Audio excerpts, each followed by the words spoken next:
अगर जरा गौर करने वाली बात है मेरे प्यारे दोस्तों, मेरे अजीजों, बाज रिवायात में आता है कि हजरत इमाम हुसैन को रोका गया, लेकिन हुसैन जानते थे कि हिकमत कुछ और है, मसलिहत खुदाबंदी कुछ और है। हजरत हुसैन जानते थे कि बाज सहाबा उनको रोक रहे थे कि आप सफर मत करिएगा, आप सफर मत करिएगा। ये रोकना, ये मशवरा देना वो सहाबा का ईमानी तकाजा था, और उनके मशवरों को हजरत हुसैन इसलिए खामोशी इख्तियार कर रहे थे क्योंकि हुसैन जानते थे बचपन से मैं सुन रहा हूं मुझे जामे शहादत पीना है। मुझे बाबा ने कहा जामे शहादत पीना है, नाना जान ने कहा जामे शहादत पीना है, अम्मा जान ने कहा जामे शहादत पीना है, भाई जान ने कहा हुसैन को जामे शहादत पीना है। अब वो हुसैन जानते थे सहाबियों तुम्हारा मशवरा तुम्हारे ईमान का तकाजा है, और मेरा यहां से सफर करना ये खुदा के फैसले का तकाजा है। में जिंदगी गुजारता है।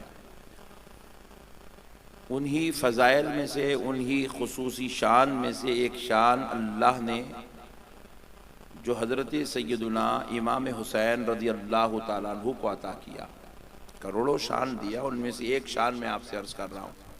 देखिए दोस्तों, दुनिया में हम भी पैदा हुए हैं और हमको भी अल्लाह ही ने पैदा किया, और हमारे लिए निज़ाम बना दिया कि पैदा होने के बाद हम नेक आमाल करें, अच्छे काम करें, खैर के काम करें, फिर उसके बाद एक दिन दुनिया से रुखसत हो जाएंगे, फिर अल्लाह ताला मैदान महशर में हमको उठाएगा और वहाँ हमारे लिए फ़ैसला होगा कि हम जन्नती होंगे या नहीं होंगे, है ना?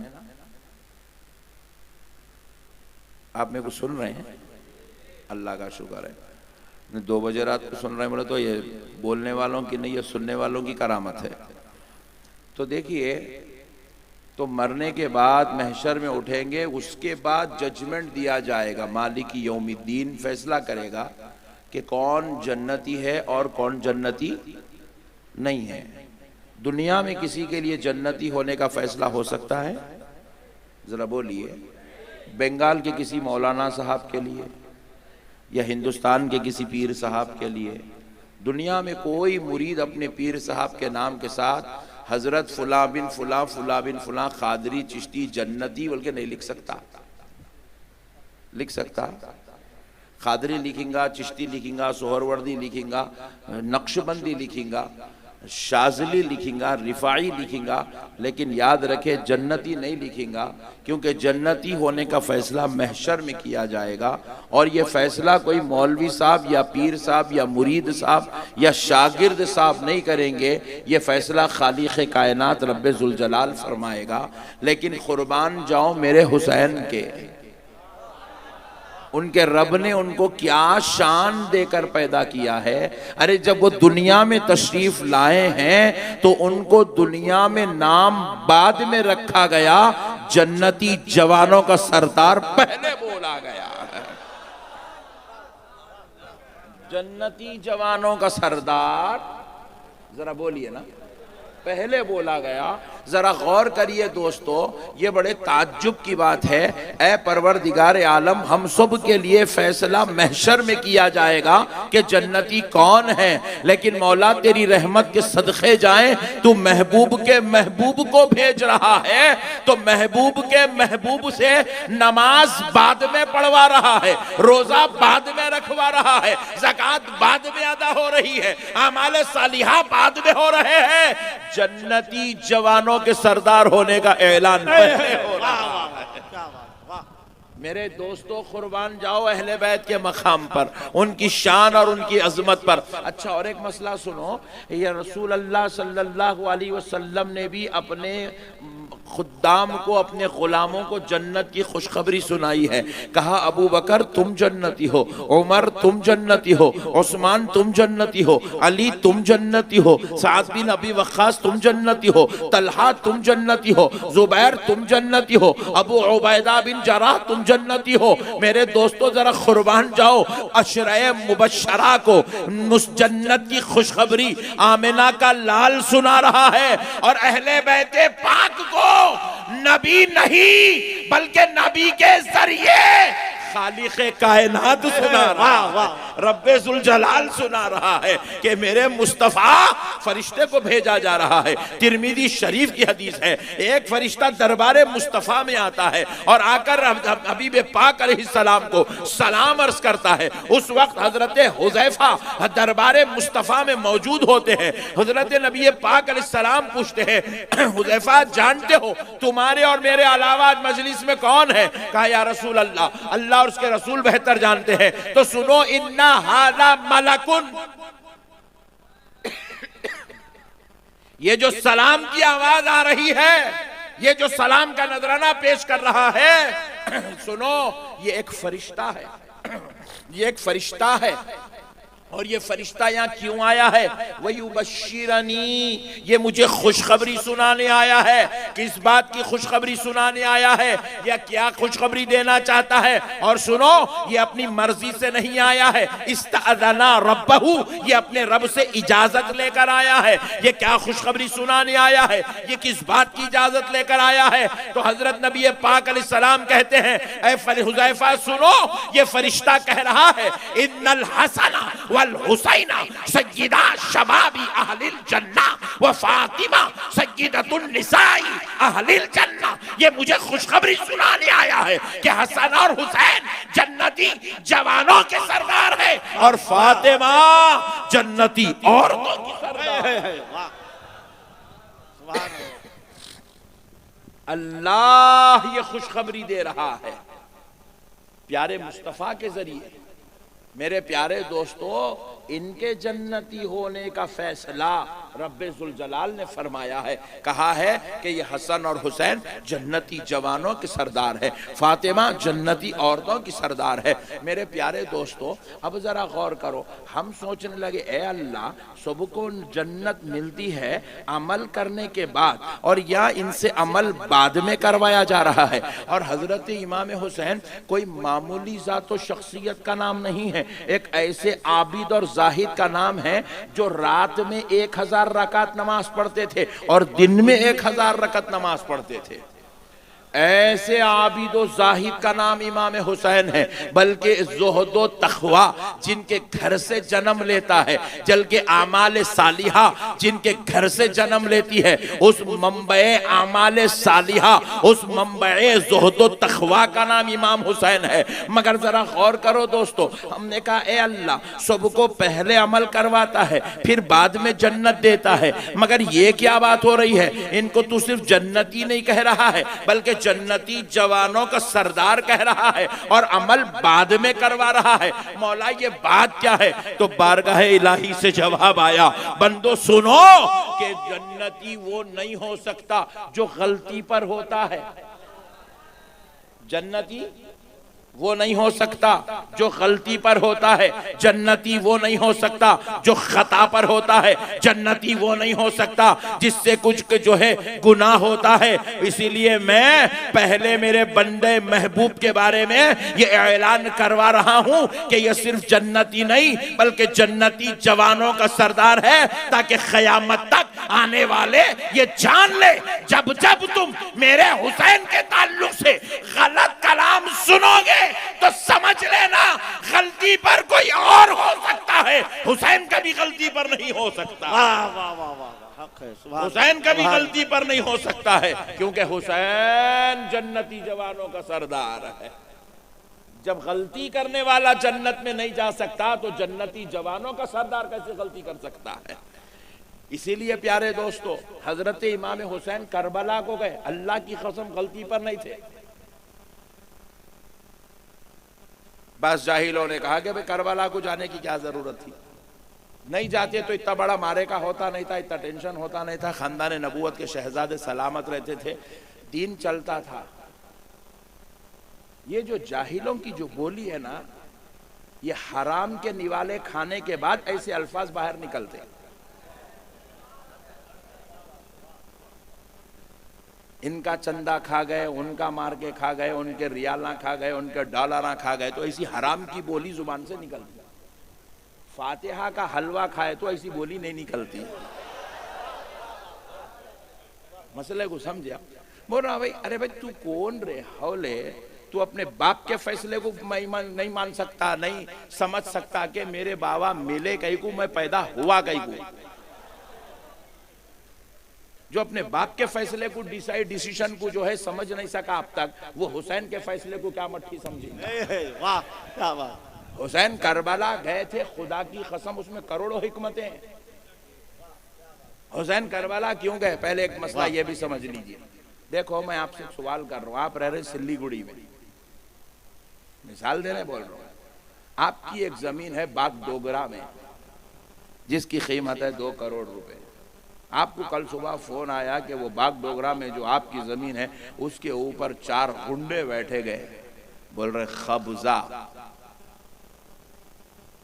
क्या करते आप? सिल्लीगुड़ी वाले बोलते हो जान दो भाई, ले लें दो, जान दो, मरे दो, नको हमारे जान दो, मरे तो गई तो गई जमीन, जान दो, गुंडों से हम नहीं लड़ते। कौन बोलते ऐसा? बोलो। अब आप पूरे शरीफ लोग आए यार।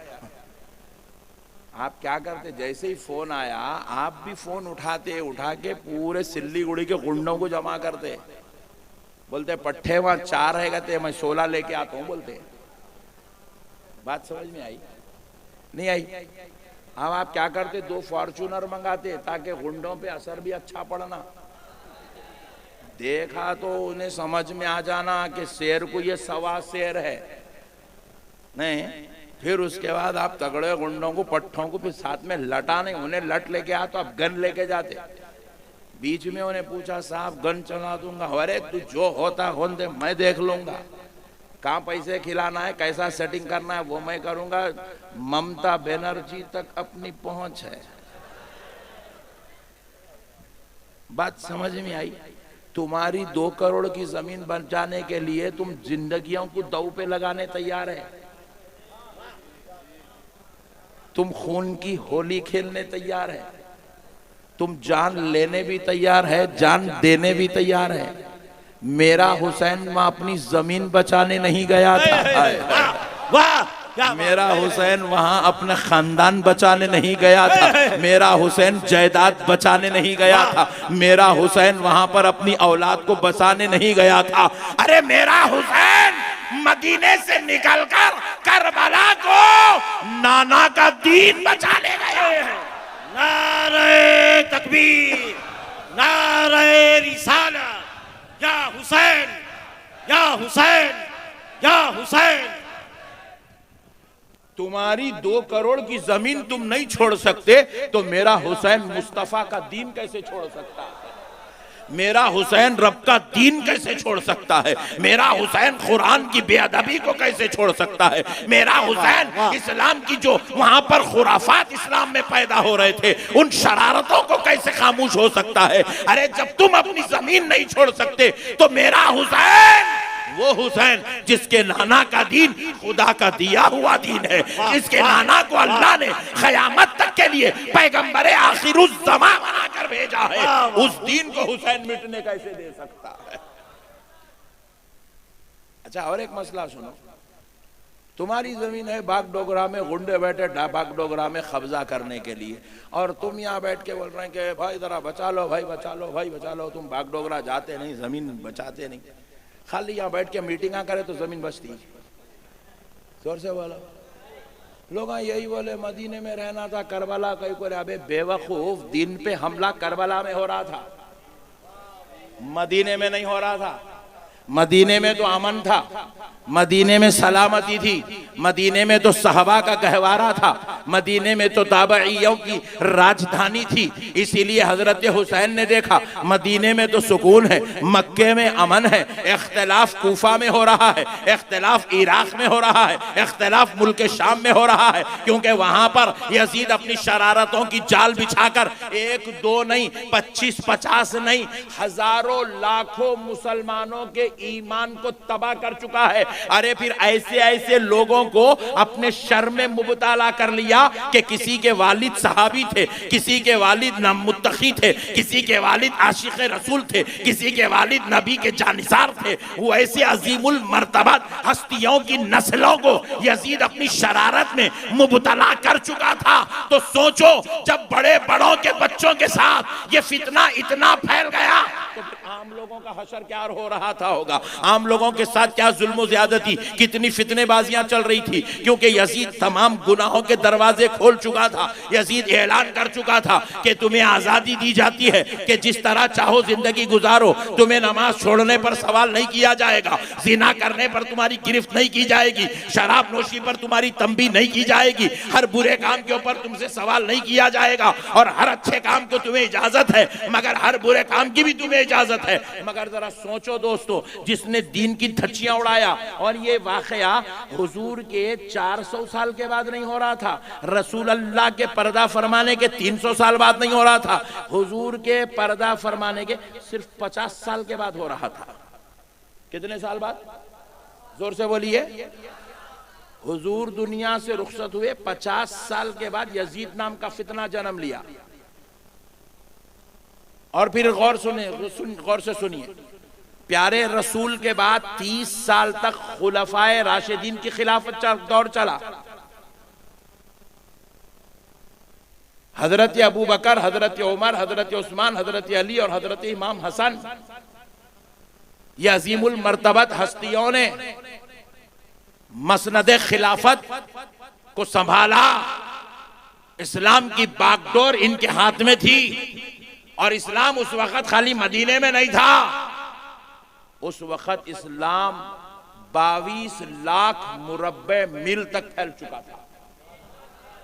बैतुल मुक़द्दस में इस्लाम का झंडा लहरा था, चेचनिया तक उस वक्त इस्लाम फैल चुका था, रूस में इस्लाम दाखिल हो चुका था, रूम में इस्लाम दाखिल हो चुका था, यमन में इस्लाम दाखिल हो चुका था, हिजाज के इलाकों में इस्लाम उस वक्त तक दाखिल हो चुका था। जलीलुल कदर हस्तियां अपनी जानों के नजराने पेश कर करके इलाके इलाके में इस्लाम का झंडा गाड़ चुके थे। सहाबा अपनी जिंदगियों की कुर्बानियां पेश कर चुके थे इस्लाम के झंडों को गाड़ने के लिए। 22 लाख मुरब्बे मील पर जो इस्लाम फैला हुआ था। अब जरा गौर करो प्यारे दोस्तों, आज भी हमारे सिल्लीगुड़ी में कई लोग शराब मार रहे हैं, जुआ खेल रहे हैं, जिना भी कर रहे हैं, रेप भी कर रहे हैं, जेलों को जा रहे हैं, हमारे कोई टेंशन नहीं है, मरा तो मरेंदे बर रहे। फिर हुसैन को टेंशन कई को हुई यजीद के शराब पीने पर। Point to be noted. मालूम नहीं है लोगों को, चिंदी चोरा जो है नए नए बातें मार्केट में लाते, लाके पांडब्बे वाले को, तरकारी वाले को, ऑटो वाले को, बेचारे गरीब मुसलमान को बोलते, मियाँ भाई को बोलते ही नहीं। बोले तो मैं तीसरे हुक्म तक सही बैटिंग करता हूं ना। बोले क्या जरूरत थी, उन्हें पी रहा था तो पीने देना था, कहीं कुछ आके उसको रोक रहे, उन्हें जुआ खेलाते। अबे बेवकूफ, उन्हें कोई गली वाला आदमी नहीं था, उन्हें कोई जो है आम इंसान नहीं था। यजीद जो है किसी इलाके का आदमी नहीं था। वो जो 22 लाख मुरब्बे मील पे जो इस्लाम फैला हुआ था, उसकी जो सल्तनत, जो मदीने मुनव्वरा में उसका जो दारुल खिलाफा कायम हुआ था, उस दारुल खिलाफा पर जब कभी हजरत अबू बकर उस मसनद पे बैठते थे, हजरत उमर कभी उस मसनद जीशान पे बैठे थे, हजरत उस्मान, हजरत अलीउल मुर्तदा कभी उस मसनद जीशान को संभाला करते थे, मौला हसन कभी उस मसनद जीशान पे फायज हुए थे। और अब यजीद उसी मसनद पे बैठकर ये बुरे काम कर रहा था। यजीद कोई आम आदमी नहीं था। 22 लाख मुरब्बे इस मील पर फैले हुए इस्लाम की बागडोर पे काबिज हो गया था, उसको छीन कर बैठ गया था, उस मसनद पे बैठ गया था जहां कभी सरकार उमर इब्ने खत्ताब बैठे थे। उस मसनद पे बैठा हुआ था जिस मसनद को अली ने इज्जत का ताज पहनाया था। उस मसनद पे बैठा था जिस मसनद को हजरत हसन ने सुलह के जरिए अता कर दिया था। जरा सोचो, यजीद कोई आम आदमी नहीं था, पूरे मुसलमानों का उस वक्त बादशाह कहला रहा था, कब्जा करके बैठा था। और हजरत हुसैन ने देखा कि दुनिया अगर ये रंग देखेगी कि इस्लाम के अजीम हस्तियों में से जो इसको बादशाह माना जाता है, अगर ये बदबख्ता उस कुर्सी पर बैठकर, उस मसनद पे बैठकर अगर ये खुराफात करेगा तो कहीं इस्लाम का तारुफ दुनिया में गलत ना हो जाए, इस्लाम कहीं बिगड़ ना जाए, कहीं इसकी छवि खराब ना हो जाए, कहीं इसका तारुफ बुरा ना हो जाए। इसलिए हुसैन ने कहा कि अब नाना का दीन जालिम के हाथ में आ गया तो कोई और नहीं उठेगा, नाना का नवासा उठेगा। वाह वाह, क्या बात है, नबी का नवासा उठेगा। और अगर ये जालिम कब्जा करना जानता है तो हुसैन नाना के दीन को बचाना जानता है। अब एक सवाल पैदा हुआ, ये जितने सवाल अब जो मार्केट में चल रहे हैं मैं उसके जवाब दे रहा हूं। ये जितने वीडियो वाले हैं, तुम लोग कल कुछ डालो मत डालो, जरा ये जरूर डाल देना। अब एक सवाल पैदा हुआ, बोले कि भाई इमाम हुसैन रजी अल्लाह ताला अन्हु मैदान करबला को गए, अगर यजीद से ही इस्लाम बचाना था तो सहाबा को लेके जाना था, ताबईयों को लेके जाना था, बच्चों को कहीं को लेके गए, खवातीन को कहीं को लेके गए। अबे जालिम, तू हुसैन को समझ कहां सकता है? हुसैन को समझने के लिए अच्छी अम्मा का दूध पीना पड़ता, अच्छे बाप का खून लेके पैदा होना पड़ता। तू किराए की अम्मा का दूध पिया सो इसलिए तुझे हुसैन समझ में नहीं आ सकता। तू जो है अड़ोस पड़ोस के अब्बा का बेटा इसलिए तुझे हुसैन समझ में नहीं आता है। हुसैन समझना है तो उनसे पूछ जिनकी माँ भी असली है, जिनका बाप भी असली है। मसले को समझो दोस्तों, थोड़ा पीछे चलो, हुसैन की तरबियत देखो। हुसैन मैदान करबला में बच्चों और औरतों को क्यों ले गए, सहाबा और ताबईयों को क्यों नहीं ले गए? मसले को समझो मुसलमानों, ये समझने की चीज है। थोड़ा पीछे चलो, थोड़ा पीछे। इमाम हुसैन के दौर से पहले मौला हसन का दौर था, मौला हसन के दौर से पहले मौला अली का दौर था। हुसैन की तरबियत एक दौर था, हुसैन की तरबियत मदीनतुल इल्म कर रहे थे। फिर एक दौर आया हुसैन की तरबियत उस इल्म का दरवाजा कर रहा था। फिर एक दौर आया हुसैन को उसी तरबियत के बाद मीनारे नूर पर हुसैन के भाई इमाम हसन बतला रहे थे। तरबियत फरमाए अपने भाई की, सुनो उनकी तरबियतों का असर क्या है, पहले उनके देखो किरदार।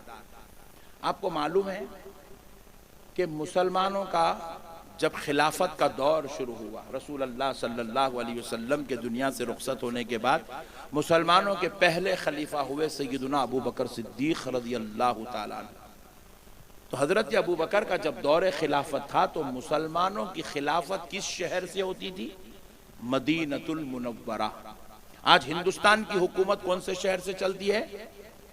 अरे जरा जोर से बोलो जी, नहीं तो ना इतना परेशान हो जाएंगे लोग, ये भी नहीं मालूम है क्या बोल। बोलो कहां से चलती? जहां से हुकूमत चलती है ना उस सिटी को कैपिटल कहते हैं, उसको दारुल खिलाफा कहते हैं। रसूल अल्लाह के बाद मदीने से सल्तनत चलने लगी इस्लाम की, मदीना मुसलमानों का दारुल खिलाफा हुआ। सैयदुना अबू बकर सिद्दीक मसनदे खिलाफत पर बैठे, इस खिलाफत की शान को हजरत सिद्दीक अकबर ने संभाला। तो आपके दौर में मुसलमानों का दारुल खिलाफा मदीने मुनव्वरा था। हजरत उमर आए, मुसलमानों का कैपिटल, मुसलमानों की इस्लामिक सिटी, मुसलमानों की दारुल खिलाफत मदीने मुनव्वरा रही। हजरत उमर के दौर में भी मदीने मुनव्वरा रही, हजरत उस्मान के दौर में भी मदीने मुनव्वरा। जब सैयदुना अली आए तो अली का दारुल खिलाफा भी मदीने मुनव्वरा रहा। जरा जोर से। इस्लामी हुकूमत मौलाए कायनात भी मदीने मुनव्वरा से इब्तिदा में किए। जरा एक लम्हे के लिए सोचो, तुम्हारी और मेरी आरजू क्या है? सिल्लीगुड़ी में रह रहे होंगे, हैदराबाद में रह रहे होंगे, मगर आरजू करते अल्लाह मौत मदीने में दे दे, मदीना मदफन बना दे। बोलते नहीं बोलते? तो फिर उनका क्या हाल होगा मदीने से मोहब्बत का, जिन्होंने खुद मदीना बनाया है? मौला अली के दिल में क्या मोहब्बत थी उनकी मदीने की। लेकिन मौला अली रजी अल्लाह तआला को इतना सताया गया, इतना सताया गया, इतना सताया गया, बलवाइयों की तरफ से इतना टेंशन, इतना प्रेशराइज किया गया। मौला अलीउल मुर्तज़ा रजी अल्लाह तआला अन्हु जो मुसलमानों के खलीफा हैं, आप मदीनतुल मुनव्वरा से खिलाफत कर रहे हैं, आपने फैसला लिया कि अब मैं मदीना छोड़ दूंगा। सहाबा इकराम रिज़वानुल्लाहि ताला अलैहिम अजमईन ने हजरत अली से कहा, अली अल्लाह के वास्ते ऐसा फैसला मत करिए, अली ऐसा फैसला मत करिए, मदीना मत छोड़िए, आप मदीने में रहिए, जो होते हालात देखेंगे इसका मुकाबला करेंगे। हजरत अलीउल मुर्तज़ा ने एक जुमला कहा, खुदा की कसम, उसके बाद सहाबा भी खामोश हो गए। हजरत अली ने कहा, मैं मदीना छोड़ने का दर्द और तकलीफ बर्दाश्त कर सकता हूं, मगर इस मदीने में किसी का खून बहना मैं बर्दाश्त नहीं कर सकता। मैं मदीना छोड़ने का दर्द और तकलीफ बर्दाश्त कर सकता हूं, लेकिन मैं किसी सहाबी का खून बहता हुआ बर्दाश्त नहीं कर सकता। ये कहने के बाद पूरे सहाबा खामोश हो गए, क्योंकि वो जो टेंशन था, हजरत अली को जो सताया जा रहा था, जो तकलीफें दी जा रही थी, उसका बस एक ही हल था कि तलवार निकाली जाए, गर्दनें उड़ाई जाए।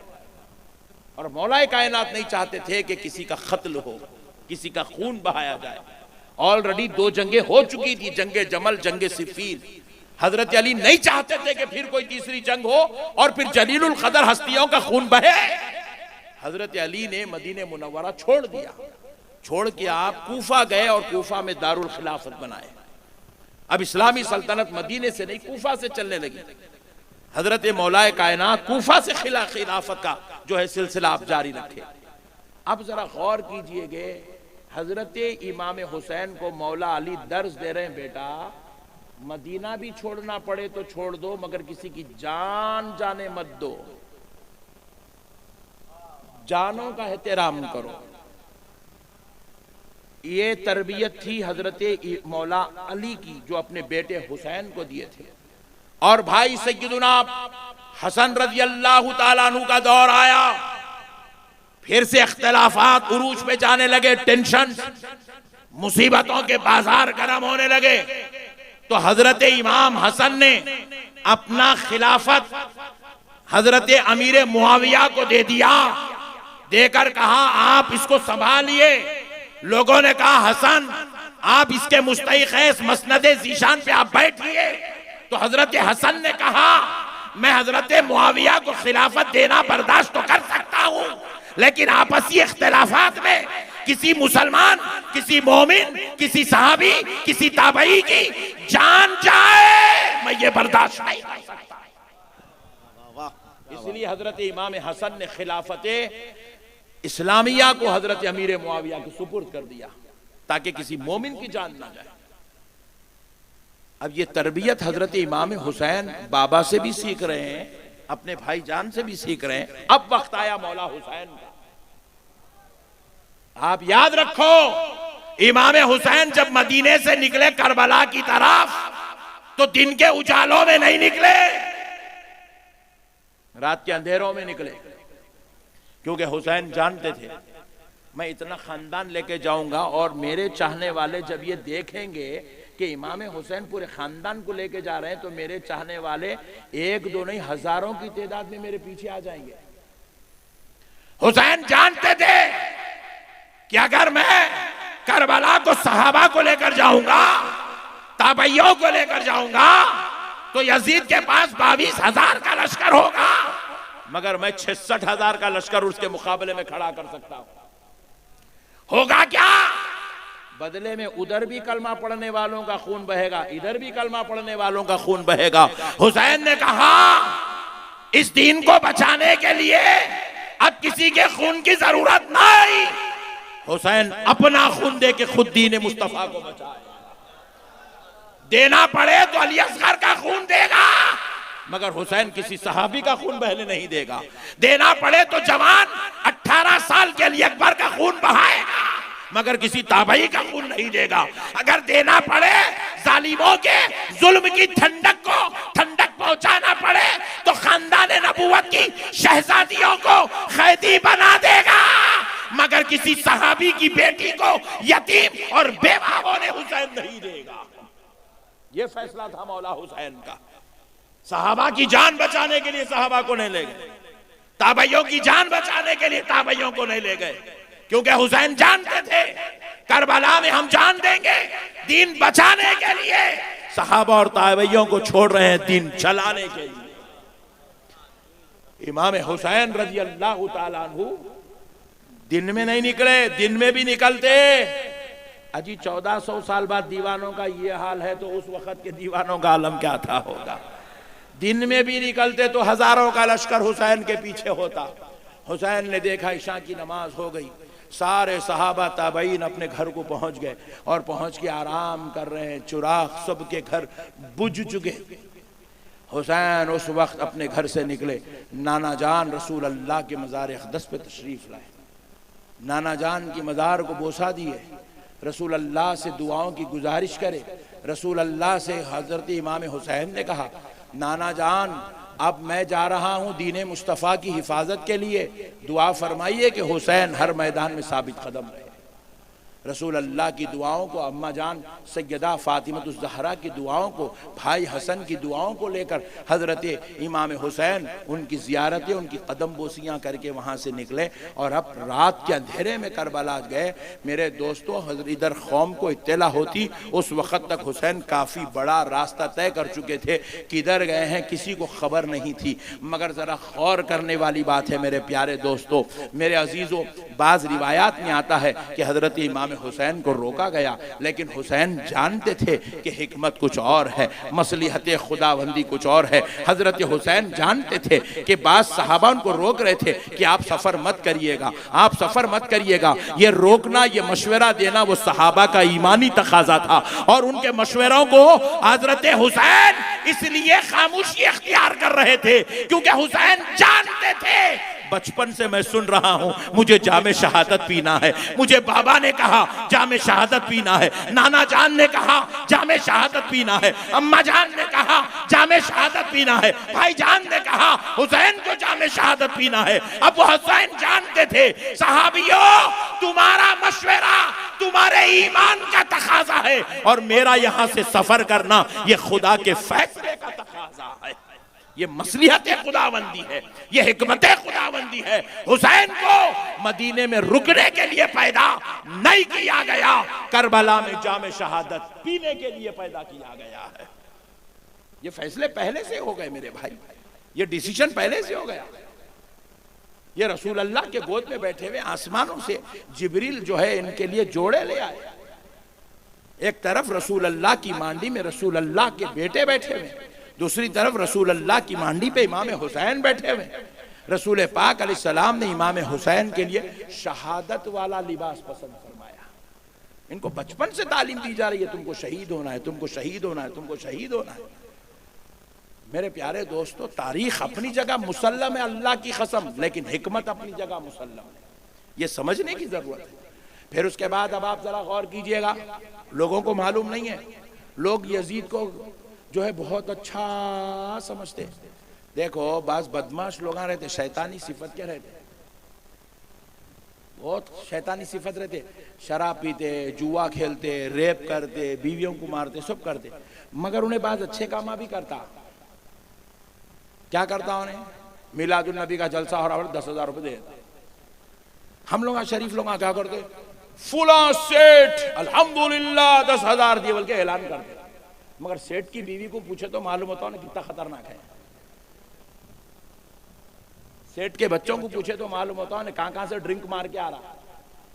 सेठ के दोस्तों को पूछे तो मालूम होता है ना किसको कितने चुन्ने लगा के बैठा हुआ है।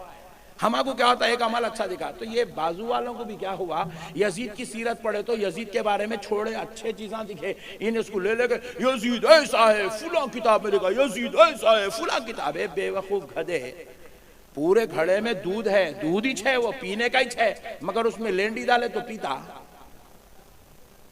बोलो जी, बोलो जी भाई, जोर से बोलो। याद रखो, करोड़ों अच्छाइयां इंसान की एक बुराई को तबाह कर देती। अजी एक ऐसी मिसाल देता हूँ, आपको पूरी बात समझ में आ जाएंगी। एक आपके सिल्लीगुड़ी में ऐसा नौजवान है, कौन है नहीं पूछना, मिसाल दे रहा हूँ। सिल्लीगुड़ी में एक ऐसा नौजवान है, नमाज भी पढ़ता, रोजा भी रखता, ज़कात भी देता, हज भी करता, जलसे में भी आता। नक्शबंदी साहब के आज के पूरे नजराना 19 दे रहा, समझो समझो, ऐसा है नहीं, मिसाल दे रहा हूँ। सब अच्छे काम करता, मगर घर में जाते कि अम्मा से भी लड़ रहा, बाबा से भी लड़ रहा, गाली गलौज कर रहा, बदतमीजी कर रहा। अब बोलो जन्नत में जाता? जोर से बोलो जी।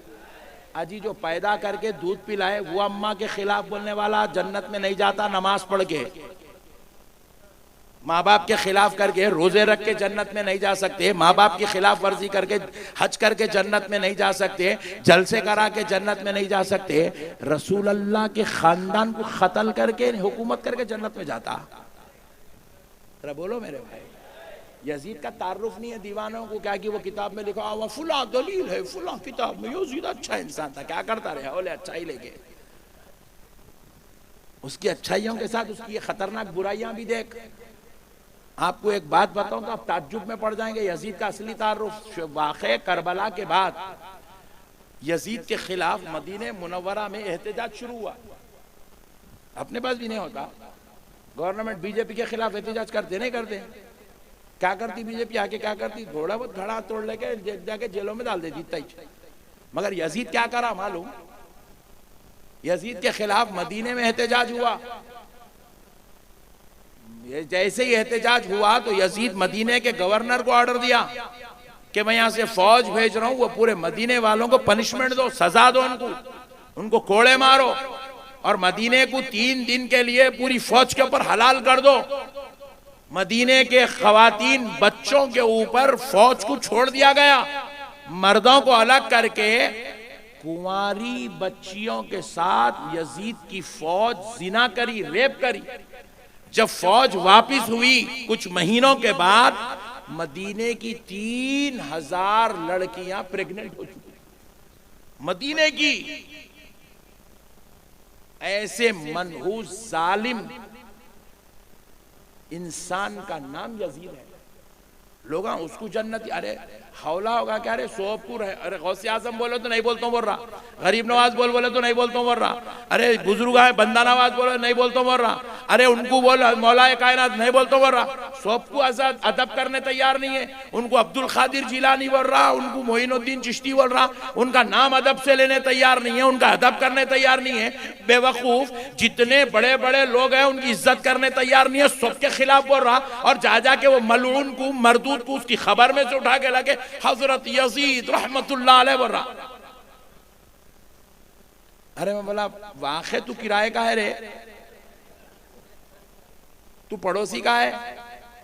पूरी कायनात के अच्छे लोगों को मानने को तैयार नहीं है। अलमदद या गौस बोले तो शिरक है बोल रहा, या मुईनुद्दीन चिश्ती बोले तो हराम है बोल रहा, उरूस बोले तो नाजायज है बोल रहा, फातिहा बोले तो बिदात है बोल रहा, सलाम बोले तो शिरक है बोल रहा। अरे अल्लाह के बाद किसी और के नाम लिए तो सब कुछ शिरक है बोल रहा, और खुद जाके वो मलून को, मरदूद को उठा के लाके अपना बाप बोल रहा। अजीब और गरीब कौम है भाई, ये अजीब पागलों का इलाका है। असल बात क्या है, हकीकत यही है। देखो सही बोल रहा हूं मैं आपको, असली खून रहा तो असली चीज अंदर उतरते।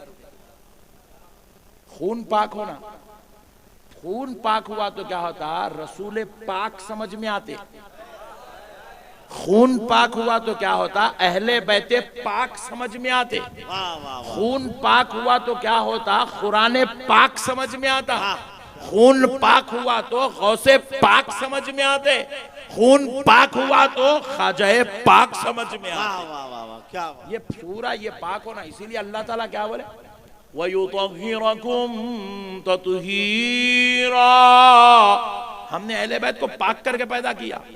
अब पाक लोगों को समझ में आते, नापाक लोगों को समझ में नहीं आते। तो इसीलिए पाक बिस्तरों पे पैदा होना जरूरी है अहले बैत पाक को समझने के लिए। ये पंजे तने पाक को समझने के लिए पाक होना जरूरी है। मेरे दोस्तों अब मसले को समझो। यजीद कोई मामूली आदमी नहीं था, वो इतनी बड़ी 22 लाख मुरब्बे मील की सल्तनत पे कब्जा करके बैठ गया था। उस वक्त बादशाह कहला रहा था वो। लोग उसको अपना इस्लामी सल्तनत का बादशाह मान चुके थे, बास बेवकूफ उसको अमीरुल मोमिनीन कह रहे थे, बाज लोग उसको खलीफतुल मुस्लिमीन कह रहे थे, बाज लोग उसको खलीफा मानते थे। अरे मेरे भाई, यजीद जब करबला के मैदान में फौज भेजा तो कई 25-50 हजार 2000 आदमी नहीं आए थे, 22,000 का लश्कर आया था। तो क्या पता चला, वो 22,000 जो यजीद के लश्कर में आए थे उसमें एक भी यहूदी नहीं था, एक भी ईसाई नहीं था, एक मजूसी नहीं था, एक मुशरिक नहीं था, एक झाड़ या जानवर की परस्तिश करने वाला नहीं था। वो 22,000 के 22,000 ला इलाहा इल्लल्लाह मुहम्मदुर रसूलुल्लाह के पढ़ने वाले थे। यजीद का फितना इतना खतरनाक फैल चुका था कि 22,000 लोग यजीद के फितने में मुब्तला हो गए थे।